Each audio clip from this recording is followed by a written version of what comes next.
Open up your brown book, baby. It's for you, it's for us. The fantasies, no one can judge us, no one can judge us. This is for us. Open up your brown book, baby. It's for you. Hey y'all, hey, it's your girl Shay Baby with the Brown Book series. Today we have a treat for you guys. Listen, I want to hear it. Hush. I know y'all saying, yeah, I always say that, but it be true. So the same ones y'all be talking about, you always say that. Y'all be like, you right, Shay, you right about it. It was a treat. So right now, she's coming through to bless us, y'all. I'm talking about bless us real good. Award winning author, Miss Vanessa Riley. Hi, Vanessa. Hello, Shay. How are you doing? Girl, I am good. How are you, Miss Pretty Lady?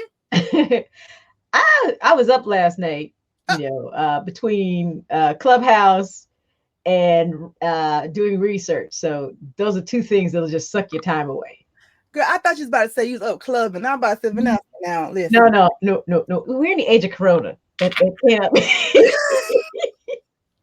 You said no clubbing in Corona. It ain't worth it. There's a service announcement for it is not worth it. It ain't worth it, children. It's not. No. Oh my God. So Vanessa, you are so wonderful. Let me tell you, I've seen a couple of your interviews. I've always wanted to meet you anyway, because Beverly Jenkins is one of my favorites. And I was like, okay, who else, writes historicals, the whole Regency thing, and who else I can talk to? And of course, everybody's like, girl, yeah, you gotta read Vanessa, girl, you gotta read Vanessa. Yes, listen to her. She's super smart. She says, read Vanessa, so you know. So girl, I got on my little horn, honey. I started reading Miss Vanessa like maybe like 3 years ago. 2 years. Hard, for real, really hard last year and the year before. Honey, because Miss Bargain, honey, we'll talk about it later, honey. I was like, oh, she did that. Thank you. So Vanessa, tell us a little bit about you. Where do you live right now? I live in Georgia, a suburb of Atlanta called Mableton. Oh my God, you live in Mableton. Of course, I'm from Georgia. True Georgia Peach. Decatur way is greater all day. And we saved the Union. I'm just saying. I'm just putting out there. That's just what we do. But you're not from Georgia, though, are you? No, I'm from South Carolina. So one state over, the big city, Girl, how did you get to Georgia? How long have you been down here? I've been down here since about 2000. My husband is actually in the military. So he was based at first up here in Dobbins, and now he's based down in Warner Robins. So came back that way because of where he had to be located. That is spent better part of my youth out in California and in Michigan. So look at you. Yeah. She's just getting around, honey. So out of all those states that you lived in, which one do you like the best? That is hard because there's different things. I liked California because the weather is typically really, really nice. Yeah. It's just so fun driving down the street. You see the palm trees and that kind of thing. The culture is extremely laid back, so you can drive maybe not so well, and people don't wave at you, don't curse you out as often as they do in other places. Michigan is different because if you really like that snowy, wintry weather, they have it. Yeah, got Belle Isle, which is that's where you drive your cars to be seen, and then there's the island off of, very close to Michigan, where some of the old movies were shot. There's an island off of Michigan. Girl. Yeah. So Michigan just has all these different things about it. You could drive a little bit and you're just like almost like in a different part of the world. And then Canada's right there. So you could just go to Canada and Toronto and Windsor, and it's just a lot of fun. So I can't choose. You did. You chose between Michigan and LA. Everybody else is out. You was just like, man, I just happen to live here now. This is where the hubby at. So, I'm just going to be here. So he chose is what we're really saying. Oh, well, we got to let them be the head sometime. Every now and then. Every now and then. So I hear, though, that you like your grandmother is Trinidad?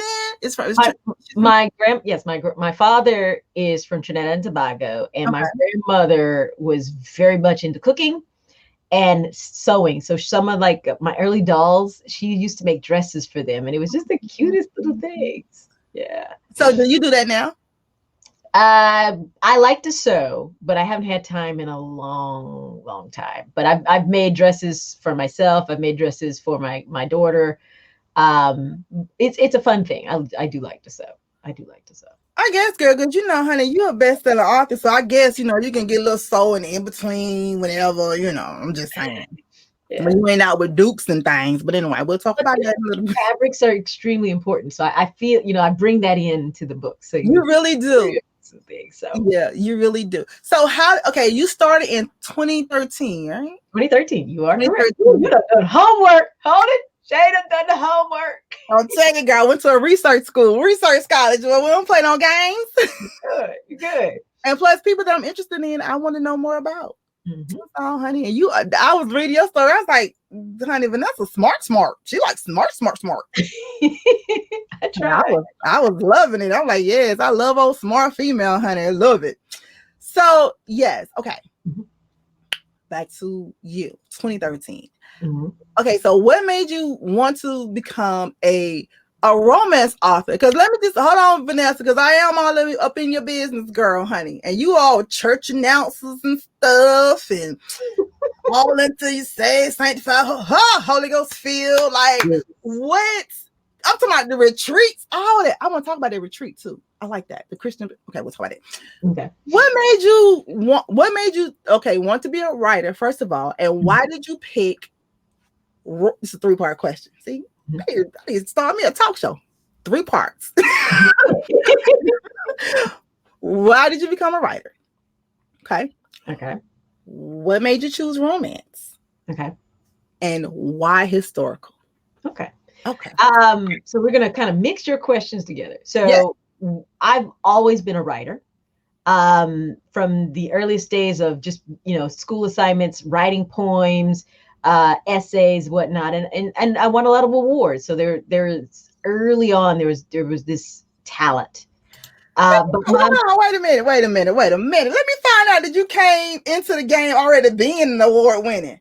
Yeah, but I won a couple governor's awards and stuff like that for poetry and things like that. But my mama, my wonderful mama, always told me you got to make your money first before you go into the arts. So I was also good at math 1, and started pursuing engineering. And so it went all the way through from Penn State to Stanford and got my doctorate in mechanical engineering. But that passion that you're born with never leaves you. Right. And it's not fulfilled writing engineering documents, talking about martensitic transformation of laser structure. That's just not the same thing. Girl, I had to put my glasses on to understand that. So when there's a passion in you, it just doesn't go away, and you've got to find an outlet for it. So even while I'm working on my career, I'm still writing, doodling and whatnot in journals. And there gets to a point where the story wins. And for me, it came when I was pregnant with my daughter. I had to sit my little tail down because the doctor said, you have one of 2 outcomes if you do not sit down and let's take care of you. Let's take care of this baby during this time frame.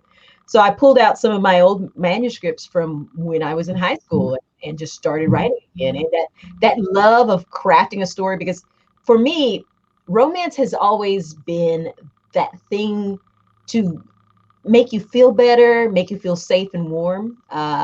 With many kids, my parents divorced in my teen years. And that's a hard thing to do to a kid in your teen years, because your kids, there's so many pressures, there's so many things going on. Yeah. And then these people who you believe are going to be there for you forever are now having these struggles, and they break up, and you're losing your identification of what home means. And there's just so many different things, and you want to escape. And romance has always meant a happily ever after, no matter how many problems, can come up. these two people are going to work it out and it's going to be a happy ever after. And so I'd always been drawn to those types of things. And from a historical sense, my mom was very much, she made us read all kind of things, all, you know, from Shakespeare to Wadsworth, all these kind of like stuff. And from Jane Austen, you know, I'm loving Pride and Prejudice, I'm loving Persuasion. And then I get to her very last book, which is San Denton. And the wealthiest woman in the book is a mulatto woman from the West Indies. And I was like, I've been found. The sky's open up. Now makes sense. And I've been telling these kind of stories because to me, there is so much of our history that is just not told. Mm-hmm. We are told about briefly now, we're told about the moment we were kings and queens in Africa. Then there's a spaceship that happens because, you know, there wasn't no more black people after that. None. All of a sudden, 1865, they show back up. All of a sudden. Where you been? we hid away in the cotton fields. It seemed like. Girl. Some people barely admit that, right? That we were hiding in the cotton field and all of a sudden they said, hey, time for you to work. What? Right. So there's like these, you know, from the West, especially in the West Indies, it's got a very complicated history because you get the colonization from all the powers. Everybody wants a piece of the West Indies, whether you were Portuguese or Spanish or English, even the Americans, everybody is fighting over the West Indies. And then you have the effects of enslavement. Mm-hmm. And enslavement, it differs based on which island you're on. Enslavement in Jamaica is different than Montserrat, which is different than Dominica, which is different than the colony of Demerara. So there's like all these little subtleties of differences because people are people, right? And things change and happen based on the circumstances of the land. And so just understanding those different tidbits, these pieces of history, I feel like we've been cheated. We've been cheated out of some very rich stories, better understanding of man when we know the extent of our history. And I think children are able to dream more, dream bigger. If you think that I can't quite imagine being the kings and queens because I don't see that. Right. But everything I hear is enslavement and being powerless and needing a savior to come in to save you from enslavement, and not hearing the stories of when we took power, when we were able to make a difference to the lives of not only ourselves and our family, but to communities. Yes. You know, these are the stories of power that need to be told. And so that's where, you know, that's why it's every day, all day long, it's going to be historical. You know, I love that. I absolutely love that you do that because like you said, a lot of things we don't know. So we can't even comprehend that, yeah, black people being kings and queens. Yeah, right. And it's just crazy because it reminds me of the Cosby Show on the we're just talking about the show. How there was the doctor and the lawyer was married. So a lot of people was like, that's unright. There ain't no black people, a lawyer and a doctor. I'm like, yeah, it was a lot of wealthy black people back in the day, like Auburn Avenue, of course, from Atlanta. The whole strip was full of lawyers and doctors and judges. It's like that existed. But like you say, we don't know our history. So stuff that is common, that used to be common, is not common to us anymore. Exactly. I mean, it just today on Instagram, somebody was showing one of the houses here in Atlanta for the first black millionaire, Alfonso something or the other, and they showed his house, and it's like Rockefellers. We think about the Kennedys and all these different families, but you don't think about where's our lineage, where is our people been, because we're rich people and we've done things, and we need to be able to see all of it. Yes, definitely. See, I love you, girl. I can sit here listen to you talk all day, and it's so crazy because my husband, he went to Penn State. So when I say, you know, Vanessa with the Penn State, he's going to just, oh my God, girl, because he's into the whole history thing. I'm into it too, but I have to have someone kind of explain it to me because sometimes when I'm just reading, I'm like, okay, I mean, unless it's romance, anyway, you know, I have to just be. You don't need no explanation there, do you? No, not at all, honey. I can read between all the lines, girl. All of them, honey. I'd be like, what you say, Ewan? All that. And while you say that, it needs our interpretation. Yes.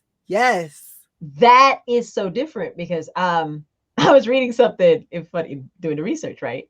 I was reading something last night where Jefferson, in this one article, President Jefferson is referred to as having anti-slavery views and fair-minded. And then you go 2 paragraphs down and he's talking about, well, he did use epithets. See, he used the N-word, okay? right. And he owned slaves. How can you reconcile all this? Slaves. Yeah. That's what I said. Rather, he was sleeping with them and having babies with them. He owned slaves. It was, we had the argument all the time, which is crazy to me. It's so funny that you said that because I read an article last night about the young lady who she was in Central Park and she accused the guy of, I can't even remember the whole story, but she was a Karen. Ashley Cooper, I think. Yeah, and so the charges was dropped because she went to a racist, a bias class. So I said, well, first of all, they got a program. I said, they got programs, and who taught this program? Like, who is the teacher of the program teaching about racism and being biased to get your charges dropped? Like, really, girl? Maybe the homework was really good. What could the homework have been? I don't know. I'm just saying. Yeah, you just gotta exhale. Yeah, just gotta exhale. Yeah, and I think the gentleman involved, I think he didn't want her criminally charged. Right. So I'm hoping, with the advocacy, that this was agreed upon, that he thought this was, that they got some input, as opposed to, my cousin has a program, 5-step program. You take this and we just waste it up. Girl, I need for us to quit giving people passes because they think it's okay. We keep saying, okay, it don't matter. We're gonna let you come on home. We'll be all right. Master didn't mean it. On the other hand, I want to know where you get these jobs from. These are the questions. There are certain jobs that I would like to see. I would like to know. Yeah, you could teach how to not be racist. Yes, I'm telling you. They need to have you and Miss Bev to that would be a good class for you guys to teach on the history of Black people, racism, the whole hoopla. And if they can pass y'all test, then the charges can be dropped. There's gonna be a whole bunch of Karens in jail messing around with y'all. Okay. So Vanessa, here's the Brown Book series. We play a couple of games. And one particular game that we play is called Name That Book, where we take why everybody say, oh no, it's one of your books. Oh, okay. Oh Lord. It's one of your books. Okay. Well, we take either a passage or a character or something in that book, and you just gotta name that book. Okay. All right. Okay. The first book. Name that book. This is gonna be easy. This one is easy. Every time I say that, the people be like, yeah, right, Shay. Okay. Yeah. This one is easy. Name that book. Must you gawk at me, sir? Or will you laugh at my pronunciation? Oh, doggone it. She was upset too, honey. Must you gawk at me, sir? Or will you laugh at my pronunciation? Is it the Angry Chef? No, but that would have been great. Okay. All right. So could it be Precious? It could be. Let's go with the bargain. Okay, let's see. Oh. Oh, yes. I forgot about that one. We're about 23, 25 books in. Oh. Yes, a bittersweet moment. That book cover reminds me of a scene from Hamilton. It does. That book cover is hot. I like that. She was sitting there he was all over her. I was like, look at Miss Theodosia, honey. Look at her. Yes. So Vanessa, you got that one wrong. Okay. Yeah, of course. This one out of your head. This one is easy. Oh, you say that. No, I'm not. Vanessa, you don't get this one. I'm gonna be like, you didn't write this book. Okay. Okay. Name that book. Madeline St. James. Okay, that's Madeline's protector. See? You threw me an easy one. Yeah. Here's another easy one. Okay, thank you. You're welcome. Character. The Bargain. The Bargain. Okay, before we go over to this next one real quick. Okay, it's 4 episodes. Why? Was the book too long, or did you just like, what's up with that? I'm gonna give you the real story behind it. Girl, please give the story, girl. What happened? This was a point early in my career where the browner my stories became, the more difficulty my agent had trying to place them. Really?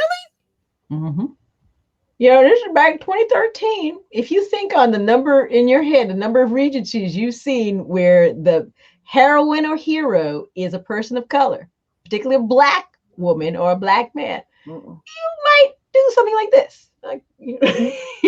Right. So, I had, you know, and the thing is, my agent tried really hard, and there was a question in the marketplace: would people buy it? Wow. Would people accept a Black woman telling these stories in the Regency about Black people, or even this intersection of Black people and other cultures? Because to me, I think that's the greatest tension when you get these different cultures together. Right. So I wrote, which was a somewhat of a short story version of The Bargain, went to RSJ and debuted it, and everybody bought they loved the cover, and they bought the book out, and then online it was like 1,000 went that week, and then I started getting emails. Where the rest of this, Vanessa? Oh. Well, you see what it happened was. So literally, to keep everyone engaged, I started writing episodes. So it was like episode 1, 2, 3, and 4. And because that was the fastest I could write at that time frame, get it edited, get covers done, get everything done, and still be within a window that people could follow the story along. And so that's why it was originally released as episodes. It's now available as one solid, one complete thing together. But that's what happened. It was, it's like you believe that there's market. You hear in your head there's a market. God has told you there's a market for it. But until you see it, sometimes we be like Gideon. Girl, don't get me started, honey. So I'm very excited. But that's the episode thing. And then I just I've done two series as an episode. Unveiling Love is the second one that I've done as episodes. And they're both, once again, all of them are in a single download now. Yo, that is awesome. I love it. Okay, because I had questions. I was like, I love that. I love that book though. I love all the episodes. I love it. I was like, this is like a movie. Okay, it should be a movie though. Okay, it should be. Yeah, name that book. Okay, this one is easy. You ready? Passage. I couldn't let go. I needed forgiveness. I needed it now. Okay, I couldn't let go. I needed forgiveness. I needed it now. I need it now. Ooh. That would be An Earl, a Girl and a Toddler. No. Maybe. It's a girl in there. No. Duke, the Lady and the Baby. It's from your latest release. Vanessa, listen, y'all look. I was like, she just wrote it. What is she doing? Well, it's only because when you get the new one that's coming out in April, the follow-up, right? Earl, the Girl and the Toddler, there is that I have to hold on. And folks who's read this one, you'll understand why that threw me for a second. Okay, I get it now. Tell us a little bit about A Duke, the Lady, and a Baby, and then tell us about the one that's coming up in April. We need to do a book release party or something, girl. Please do. Okay. God, we hot on the book releases. So yes. All right. So here is, and that came out last June, right? Because I think I bought it in June. Okay, cool. Okay. Yeah. So this came out last June, and so it's this series. It's the Rogues and Remarkable Women. all of the heroines come from the West Indies, because I really wanted to showcase the migration, because there is an intense migration of women, mulatto children coming from the West Indies, because their parents would send them to England and Scotland and Ireland for education or to marry. And that's Patience Jordan's case. She decides, she marries a man named Colin Jordan. She fell in love instantly, because she was in mourning for her loss of her mother. She fell in love instantly. And she gets to England, and this man that she thought she knew. Now, everybody knows when you just meet somebody and you think you know them, y'all are soulmates, you know that ain't gonna work out. So it didn't work out, but she was committed to try making this marriage work. And unfortunately, Colin suffers depression, and he leaves her while she's pregnant. And then she doesn't hear from him anymore until his crazy evil uncle comes and tells her that he's dead. And he takes custody of the child, because during the time frame, the husband's family had more power over your children than you did as a mother. And particularly as a mother, a foreign-born mother, you didn't know exactly how the rules were going to happen, and they were prejudiced against. Now, is that historically true though? Like, because I've heard that in different like movies or whatnot. So that is true. That's true. That's true. Wow. I mean, there's where everybody knows, like the dowry, your money that's supposed to, that's the money you're actually supposed to live on if the husband passes. But that money that it's called the dower is administered by the husband's family.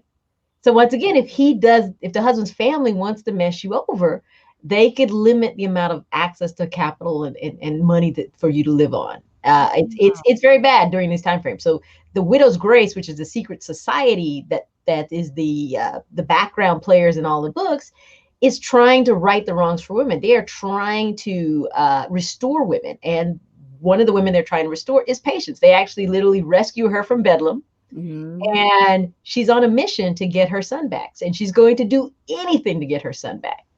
But she's got baggage. She's the way that she left things with her mother is pressing in her mind. And then trying to fit into what she thinks English society demands of her, and not being accepted, that is weighed down on her. And so she's got nothing to lose now. Yeah. At the time the book starts, she's going for broke. And you can see the recklessness in what she's trying to do, because she's going to do anything to get her son back and to give him the life that she knows he deserves.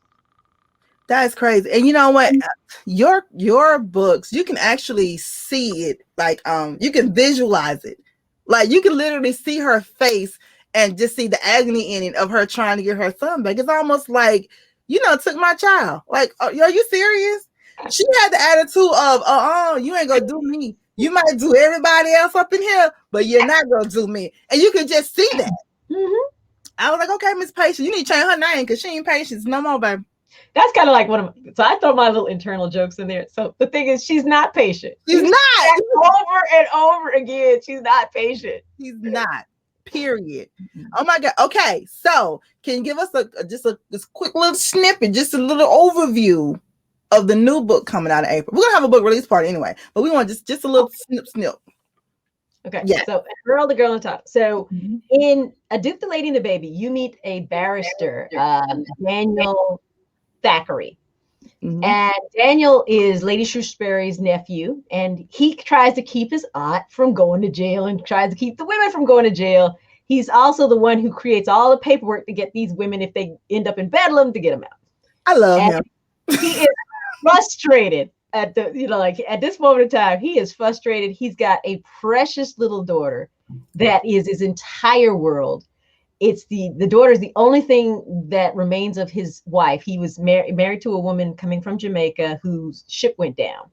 And the daughter is one of the only survivors of this shipwreck. Now, things are, he didn't know she had a daughter. And literally, as the book starts, he's on the docks waiting for her, hoping that she's one of the two survivors. And they see a black man, and they shove a black baby in his hands. Like you the daddy. Maury wasn't nowhere around, was he? He probably like, who?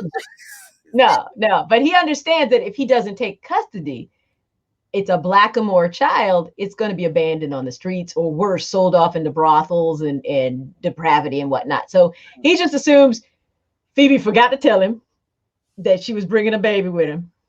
And he decides he's to honor Phoebe because he really loved her, even though they only met through letters, very old fashioned courtship, that they are going to, that he, in honor of her, he's going to raise this child. And so then we fast forward back to the present, and everything, he's now been elevated to an earl. Mm-hmm. His uncle tried to do everything under the sun because he didn't want this black boy to inherit. But that's not going to happen because Daniel outsmarts everything. So he's inherited. He's the earl, but now he's got a whole new layer of attention on him. So he's like the scandal that could potentially happen with the widow's grace. He wants his aunt to stop. He's ready to stop. And now this woman from book one, Jemina, knows that he knows a little bit more about her that he's not saying. Oh. She wants to know why. She's so nosy. Oh. She is. And I think there's a little something going on between them because they always argue in each other's presence. Every book that you have, let me just say, there's a lot of arguing going on. They like the little conflicts. I was like, this is cute.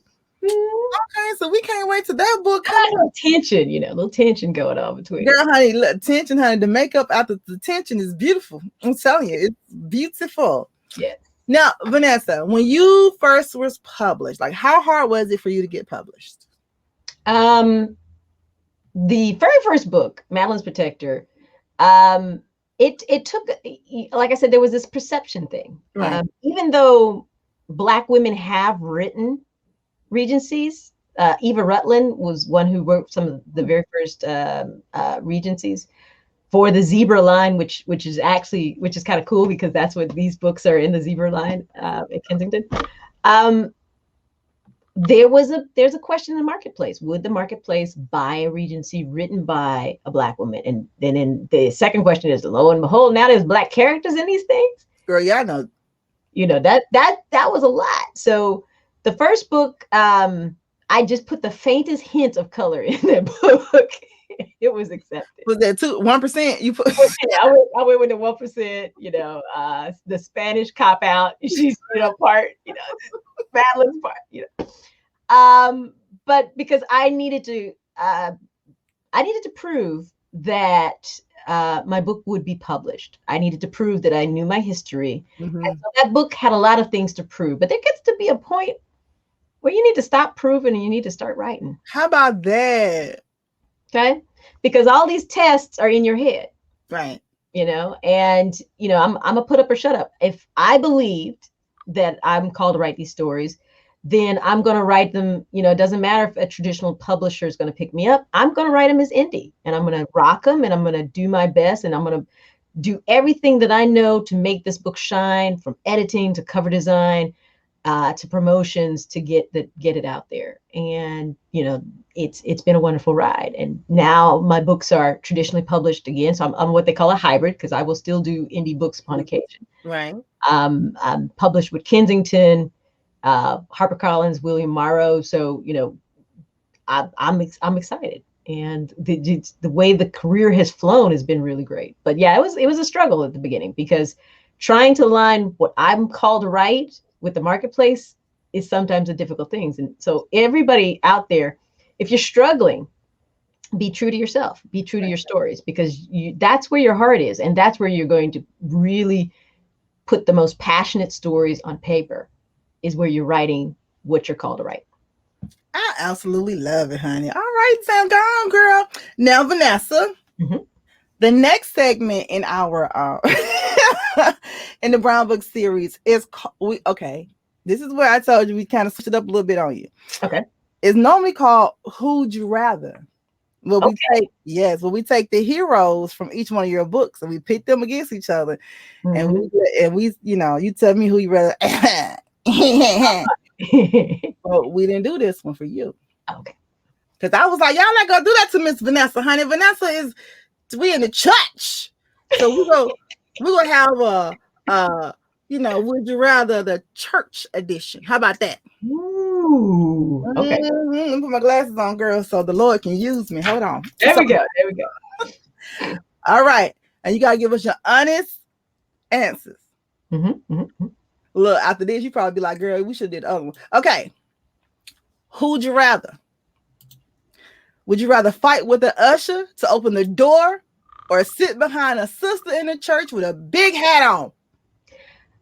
Ooh, I'm torn on that one because I'll probably go sit behind the sister with the big hat because I'm in the hats. I like big hats, church hats.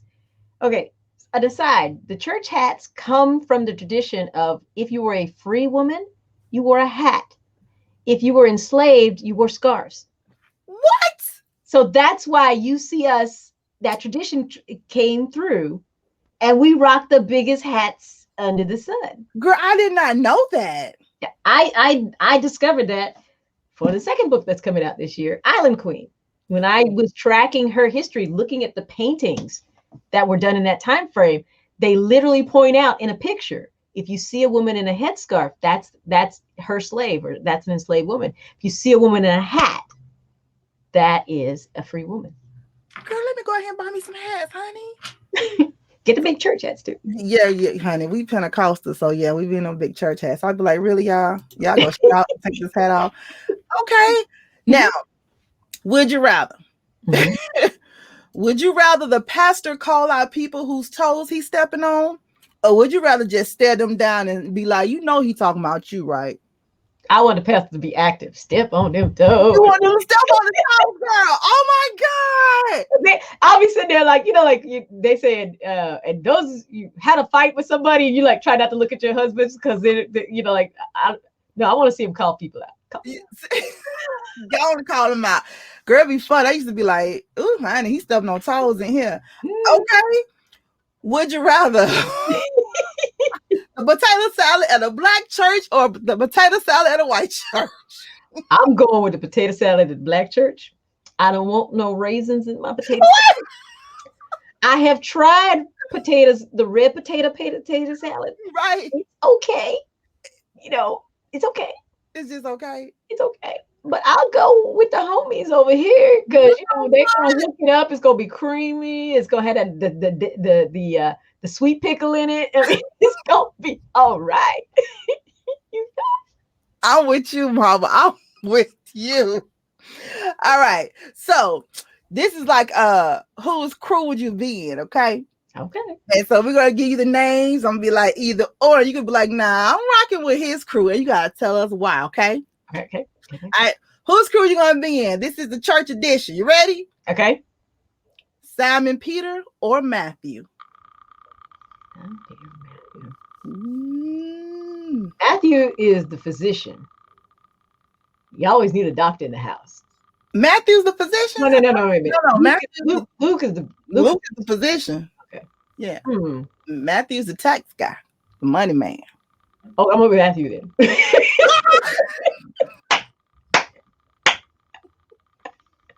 You always need somebody in your corner who can do math properly, especially when it comes to your coins. But Peter is the fighter. You need some bodyguard. No, I'm gonna get somebody for that. I'm gonna go with Matthew. Matthew. Oh my God! What you found out? That's not the position. Oh, with the money man. Okay, that's funny. Mm-hmm. Who crew you rocking with? Moses or John the Baptist? All right, so we got the Shekinah glory going on up there with Moses, and he got the commandments, and then John the Baptist out in the woods, and then he gets his head cut off. I think I'll go with Moses. Moses. All right, okay. I think that's a safer choice. I think so. So I went with Moses too. I was like, we're going. And we all need the lighting help since we're all zooming. So I'm pretty sure he got some. You know what I'm saying? He got that divine. Okay. Who crew you rocking with? Noah or Job? Oh, I'm with Noah. Job had a little bit too many plagues, and I pray for you, Job, but I'm sorry. I don't want to be anywhere near where they coming for you and it might accidentally hit me.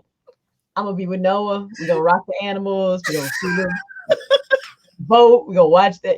I'm with Noah. Joshua. Okay, no, I'm with you, girl. I looked at this. I like, honey, I'm just gonna get my stuff and going on this little arc, honey. And no, I've been the back, sugar. I got the pieces and the horses and stuff. I got them back here. Don't worry about back here. Exactly. Oh man. Okay, now this one I was torn a little bit. Who would you rather, Jacob or Joshua? Jacob's the deceiver, kinda. He's sneaky. Joshua is the right hand man. I'm going with Joshua. Go with Joshua. Joshua's right hand man. He's gonna make sure everybody get through. He is. Now depending on what point in Jacob's life you meet him. After the coat. Wait a minute. Okay, Jacob after the coat. After the brother threw him. That's the coat man. After the coat. You go. Listen, because before the coat, yeah, I'm gonna go with Joshua. Joshua's the safe option. Joshua is the safe option here. I'm going with the safe option. Yeah. You're right. We're going with, okay. I love it. Mess. Okay, so we have another segment here called Author's Moments. This is so much fun. We almost winding down. This is a great interview, Vanessa. All right. And so much and so informative. A lot of things we did, girl. You hooking us up. All right. Pleasure. Author's Moments. What's your most urgent priority for the rest of the year? I am working on a manuscript, Sister Mother Warrior, where I am trying to tell the story of two women who helped shape the revolution. Oh, one is a Joan of Arc character, and the other is like a Mother Teresa. So you have war and peace, literally, and they are central to one man who is somewhat the father of the revolution. And so you see, it's like which side wins, war or peace? Wow. The wife or the mother? Who gonna win? Who gonna win? Oh snap! I'm gonna be looking forward to that one. Okay, then. Mm-hmm. All right. Author's Moments. What are you most grateful for right now in this moment? My readers. I am so thankful that, because, when I started, everyone, I don't care who they were like, what? You writing what? Read? Because most people don't know the history. They don't know that we're in England, that we, 20 to 30,000 free blacks in England during this time frame. No one knows this history. I don't care who you were. Nobody knew this history. We didn't. Or maybe like two people, Miss Bev and maybe a few others. No, that's it. I was about to say, you, Miss Bev, and maybe who? Like 2 or 3 other people. Yeah. So for the most part, any reader is like, okay, I'm gonna give it a shot, and they liked it, or they loved it. They recommended and read it. I am so thankful for every one of those, and I want to continue to do you guys proud and continue to showcase us in the best light in my stories. That is awesome. I love it. Okay, Author's Moments. And being a novelist, what did you learn a little too late? What did I learn? That's a very good question. There are always little bits of challenges, right? So you always never know how much marketing you have to do. You have no idea the concepts of that. You don't understand. Sometimes it's hard to do a clean break. Okay, I'm writing right now, not doing social media, I'm doing research, trying to manage your schedule. You don't really understand that. And then the other one is, luckily it wasn't too late for me. It was just learning to trust my voice. Learning to really trust my voice and dig in, and to be able to tell the stories I want to tell, and that and to be willing to take that risk of saying, you know what, somebody out there is going to like this. Yeah, I can't be the only one who wants to read and see these types of stories. That's awesome. Look at you, auntie. Listen, I'm just so happy. I'm so proud that you are an author writing these types of novels, like, because we would never know. And I'm glad that you come on to like platforms like mine and others and just and tell your story and educate, because this was so informative. Excellent. It was. I'm happy to be here. So invite me back. Girl, we're gonna do this book release party. I want you to tell everybody about before we ask this last question, because we're almost at the end of our interview. This is so much fun. It goes so fast when you have good people on. Okay, so the books that are coming up. Well, first, everybody go and read The Duke, the Lady, a Baby. Make sure you go pick that up. It came out last year, but it's good, honey. It's a good read. It's a good read, honey. Oh, and the audio is killer. When you hear the Caribbean accents, Turpin did it. She did the Hate You Give and a few other really, really big audiobooks. Who did it again? Bonnie Turpin. Okay. And so she did the Hate You Give, and she's done some really big audiobook projects. It was the Corona Miracle. The person they had originally gotten, something happened and delayed it, and then they were able to scoop up Bonnie Turpin, and she's just done an amazing job. Oh my God. So you guys you have to go get it. I'm into audios now. Mm-hmm. I mean, I read the book, but I can listen to the audio, but then sometimes I think I'm weird. I be following along and with in the book. No, that's cool. That's cool. Yeah, because my husband be like, babe, you gotta do one or the other. Why you got your headphones on while you're reading? I'm like, cuz. And then I'll stop it because if I need to reread it because I understand it. Hold on, what she said? Okay, let me go. And girl, it's a mess with me reading, honey. My book club people be like, Shay, we're not reading with you. I have to read alone. Sorry.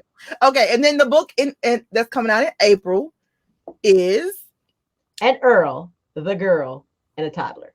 Yes, I'm very interested in this book. I got to see it. Yes. Yeah, we can pre-order it now, right? Yes, you can pre-order now. Okay, so we're gonna pre-order that because, honey, when April gets here, I have to read this because I'm concerned. I'm gonna be on the ship on the dock too, with my hands out waiting on the baby, trying to figure out what didn't happen. Exactly. So exactly. And then after when you think you know the story, you know that you don't know the story. But now, girl, send me that book. I need to know the story. I can't wait to April. I need to know. Give me your address. I will send you an ARC. Thank you. And hey, my people, don't call me. I ain't gonna tell y'all the story. I need to know. I'm confused. And the one after that. The one after that is July. It's my first hardcover. Oh, that's good. Island Queen. And this is historical fiction coming out from William Morrow, HarperCollins. And this is this is based on a true life story of a woman. Yes, she comes from enslavement. She actually buys her freedom and the freedom of her family, and she goes on to be one of the wealthiest women in the West Indies. And her rise, there's some controversial things she did to get there, and particularly her choices of men, because she one of them is a landowner. Another one is a mercantile agent who's trying to set up, the connected networks across the world. And then there's that Prince of England, William, who eventually becomes King William IV. That's one of her men. You said this is a true story? True story. That I've written a historical fiction. So I've fictionalized because there's accountings of the dates and things when people meet. Right. There's no diaries. Right. There's nothing. King William's papers were actually burnt after he died. Why? I think we know why. Oh, tell me later. I need to know, girl. Oh, I think Meghan and Harry, there was a little something before. Papers was burnt. That's all I gotta say. You right about it. You right about it. Mm-hmm. Oh my God. So before we ask this last question, Vanessa, this was such a wonderful interview. You are a beautiful person. I cannot wait until you come back and bless us again here at the Brown Book Series. Like, I was like, yo, we gotta give Vanessa. They was like, well, what about liking? Because we're booked, thank the Lord. Like, well, what about enjoying? I need Vanessa in February, Black History Month. I need to know some history. And I just no, I want to talk to her now. I was being a brat about it. Good. And we're happy you were a brat about it. Yes, I was a brat about it. Sorry, team. I won't be a brat no more. I'm sorry. I love y'all. Yeah, y'all do a great job. This show rocks. Rock. Absolutely rock.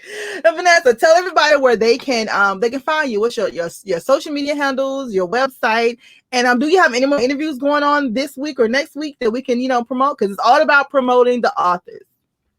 I do, but you go to my website. My website is central to everything. So VanessaRiley.com, because I can't remember. Guys, you calling me on my own books, and I'm like. But I had you. I got you. I was like, I got her. VanessaRiley.com has everything. It has all my, because I am active on Twitter. I'm active on Instagram, pseudo active on Facebook. But those are all connections are there. It's also got an events page, so you'll know where I'm coming or where I've been. Like as soon as if there's video link, I will connect this so that people can, or to link to go and watch this particular interview too. Oh, I gotta make sure I see you the link, girl. Hey. Yeah. So because I like I said, I'm very excited to be here, and I'm just happy to talk my books and talk great stuff. And you're always fun, Shay. So thank you, Vanessa. You're the best, man. I'm telling you. I was like, oh, I love you guys. All right, the last question of the interview. Mm-hmm. If you were writing a book about your life, what would the title be? What she done now? She done now, Lord. Or what had happened was. Those are two. That's you right about that, honey. Because I be reading I be reading up on Miss Vanessa, honey, and Miss Vanessa be on there like, no, that's not the history. Let me go ahead and let y'all know how this really is supposed to be. I was like, ooh, Vanessa, let them have it, baby. Let them have it.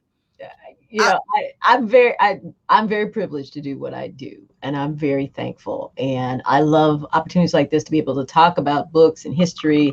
And I'm thankful for all the readers and just the opportunities. And God has just opened doors that I would have never thought open.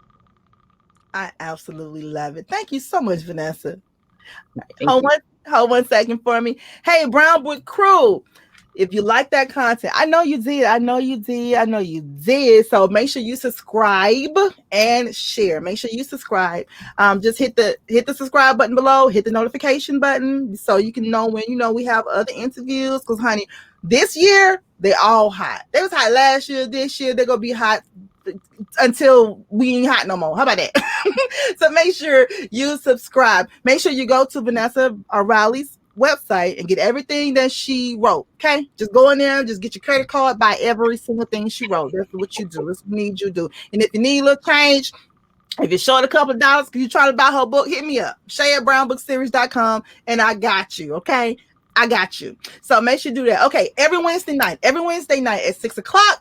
Check out the Brown Book Series. We'll be here every Wednesday night at 6:00. And after you see me at 6:00, run over to Reese Ryan's channel. Author Reese Ryan. She has a channel. You can just look it up. I want to actually drop everything in the description box below. But 6:00 here with me, 7:00 with the Reese Ryan. I told you she'd be over there with the authors, honey. They have the author talk. And honey, it's real good, girls. Real good.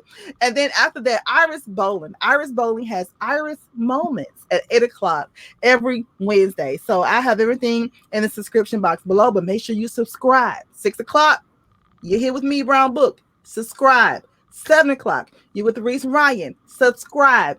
8:00, you with Iris for Iris Moments. Subscribe. We love you guys, and we will see you next week. Open up your brown book, baby. It's for you, it's for us. The fantasies, no one can judge us, no one can judge us. This is for us. Open up your brown book, baby.